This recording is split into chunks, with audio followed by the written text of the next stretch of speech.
أصبح سفاري العين وجهة لعشاق السفاري في دولة الإمارات والدول المجاورة التي تحاكي في تصميمها ومضمونها السفاري الأفريقية للتمتع بمشاهدة الحيوانات البرية والاستمتاع بأجواء عالم أقرب إلى الطبيعة الأفريقية.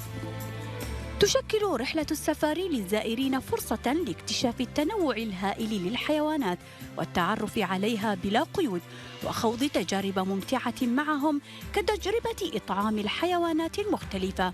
كما تتيح هذه الجولة الاطلاع على النباتات والأشجار الخضراء والبحيرات الكبيرة والصغيرة والتي تشبه إلى حد ما السفاري البرية في أفريقيا. اللي تم افتتاحها حاليا اللي هي السفاري الأفريقية. عندنا 18 نوع من الحيوانات، أغلبها مهدد بالانقراض أو شبه منقرض. بيئة أفريقية متكاملة، تم تصميم السفاري كبيئة أفريقية لتحاكي السفاري الحقيقية. التنوع اللي موجود عندنا في السفاري تنوع جدا جميل. الحيوانات تأقلمت على موطن سفاري العين كموطنها طبيعي. يرافق زوار السفاري مرشدون إماراتيون مؤهلون على نقل المعرفة لعشاق السفاري بأحدث الأساليب في التنقل للحصول على تجربة سياحية فريدة.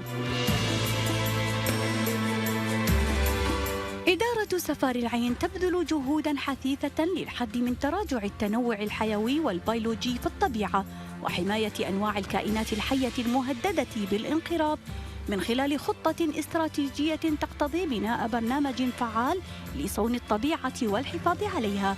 تتمثل مهمته في بناء قدرات متخصصة ضمن مشاريع بحثية، وذلك باتباع أفضل الممارسات الدولية للتعامل مع الأنواع المهددة بالانقراض في البيئات الصحراوية. تعتبر سفاري العين منطقة جذب وملاذا آمنا لعدد من الطيور المهاجرة التي تستفيد مما تحويه السفاري من عناصر بيئية مهمة مثل النباتات والبحيرات المائية التي تشبه إلى حد ما السفاري البرية، وما يتوافر لها من الحماية في سبيل المحافظة على التنوع البيولوجي وتعزيز الاستدامة البيئية، بما ينسجم مع أهداف سفاري العين في المحافظة على صون الطبيعة.